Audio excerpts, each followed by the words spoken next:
some new research has just come out about vitamin B1, gut motility, and IBS, and I would like to talk about it today.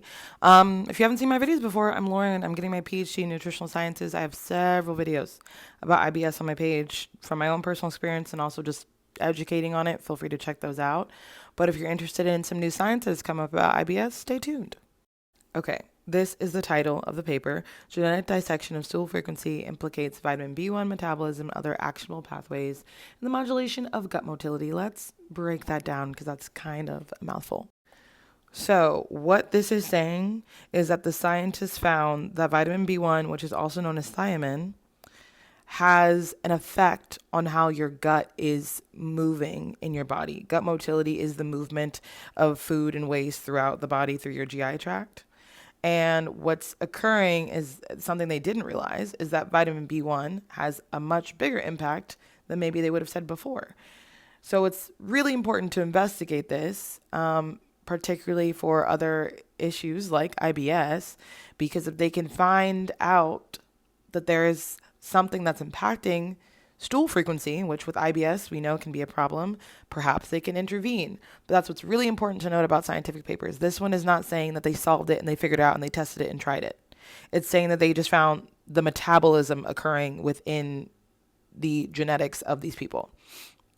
Does that mean that they did a randomized control trial and they gave some people vitamin B1 and they gave other ones not, they didn't give vitamin B1 or all that stuff, which is how they can determine more causality when it comes to nutritional interventions? It's just saying, hey, we found this thing, we think it's pretty cool, somebody should probably try it out soon.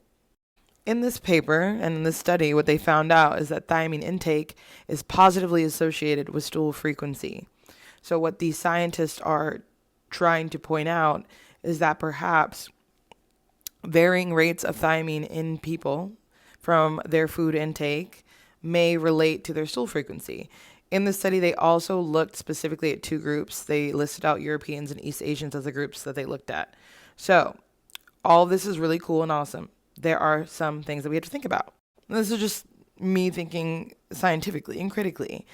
They've looked at only two groups, and this was not a randomized control trial, which means that though they're seeing that the metabolism of vitamin B1 is very important to gut motility, it should also be looked at and studied in other groups and populations and various ages and the various places in the world. Because for some people, it works better, and for some people it may not, but they don't know because they're just saying, hey, we know that this thing exists. The second thing I want to point out is that this is super cool and exciting for IBS research, and the more nutritional interventions that I think that we can look into for IBS symptoms, the cooler I think these studies could be. So if you're interested in this research, please keep doing it and go to school for it and leave and comment thoughts about it. It's really cool.